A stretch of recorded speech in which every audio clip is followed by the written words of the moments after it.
Today's persuasion tip is going to be around reciprocity. Okay, so if you're familiar with Robert Cialdini, you've probably heard him talk about the power of reciprocity as a persuasion principle.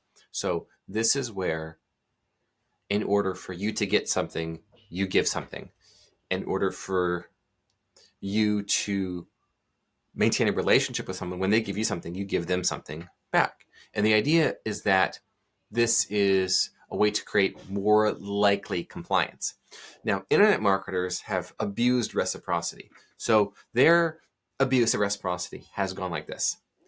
They will, and you've seen them everywhere, every site you've been to, free gift. These are called lead magnets, right? So let's say you go to a website for online dating, and it has tips on creating your profile, making you go from looking like a 4 out of 10 to a 7 out of 10. If we're being honest here, okay, we're just being honest.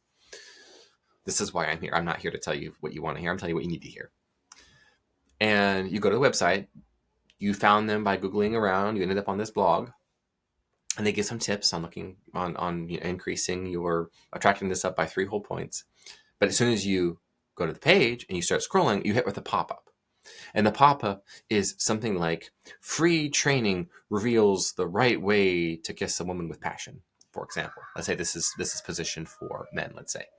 You say, oh, wow, that's amazing. And it's like, make her want to come back for more.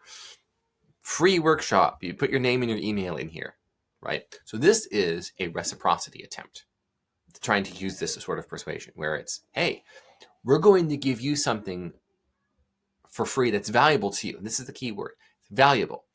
If it was like, subscribe to our blog, what are you offering that is of value? That is offering reciprocal value. You give me something, I give you something. I give you something, you give me something.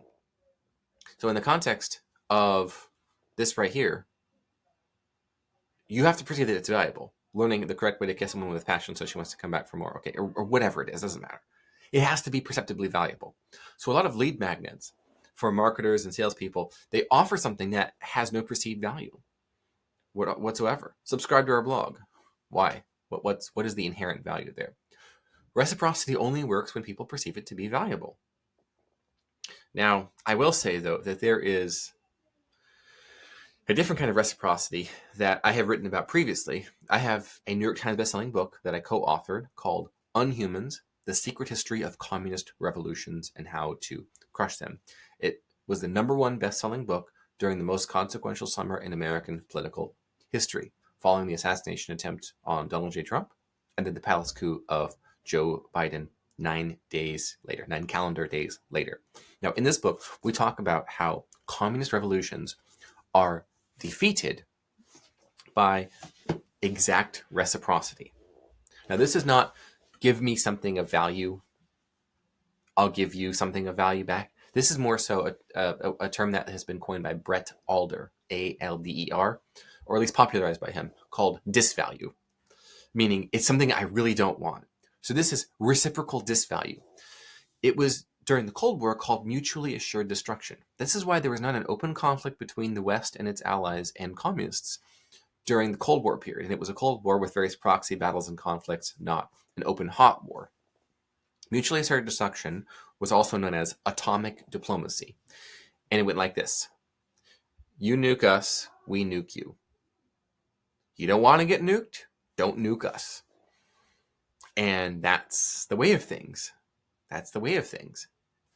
And so that disvalue for disvalue trade, it enforces consequences. Now, what's interesting is this also is how to have harmony in relationships. Yes, we're talking about nuclear war is how to be happy in your marriage. Is that what I just said? Kind of. Kind of. Yes. If someone treats you with disrespect on a regular basis in your relationship, and there are no consequences for that, they push you away and yet you come forwards. What does that teach? Well, that's anti-persuasive for you. It's manipulative for you. You're basically saying you can treat me however you want to treat me, and that's okay. But is it though?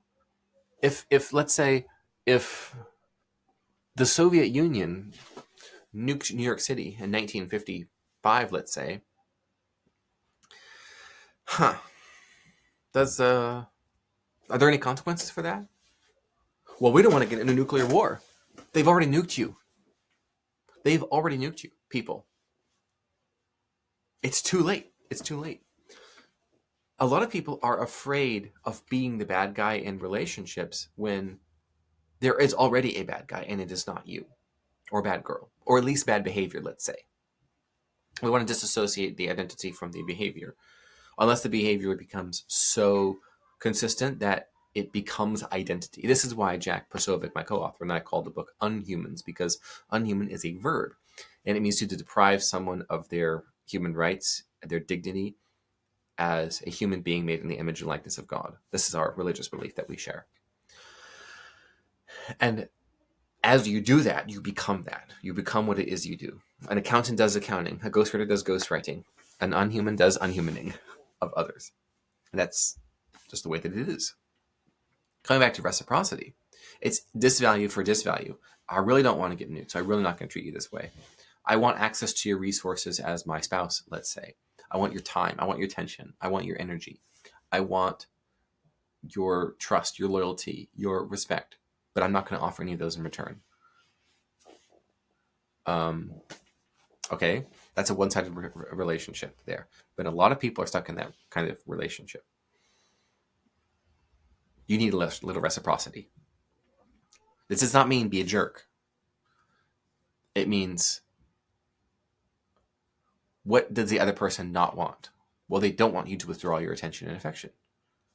And yet, if they treat you with contempt and extreme disrespect and cruelty,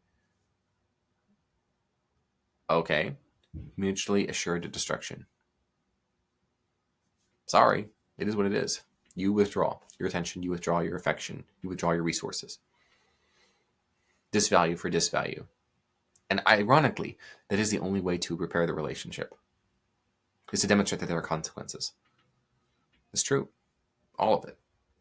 Now, what that teaches us for marketing and sales is invert the disvalue into value. What is it that they really, really, really, really want? What is it in your industry? What is it that people really, really want to learn more about, to be able to do, to be able to accomplish?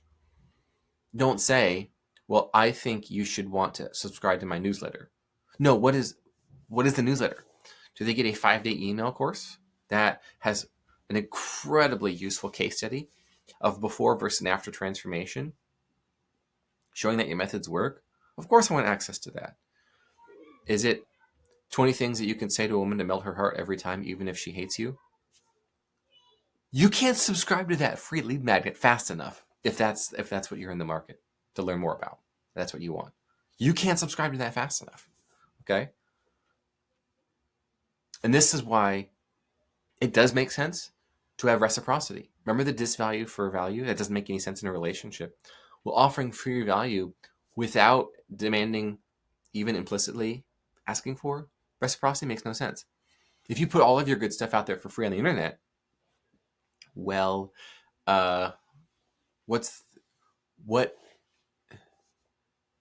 is the boundary that you're using to respect yourself? If you're saying you can get all my stuff available for free, there's not even an email list that your email address is required to access,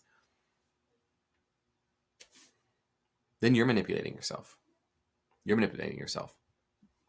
But Joshua, look at you putting all this stuff out on YouTube for free. It's amazing value. I can't watch enough of it. Right. And it's clear from the YouTube channel that I have courses on persuasion on Gumroad, joshualisec.gumroad.com.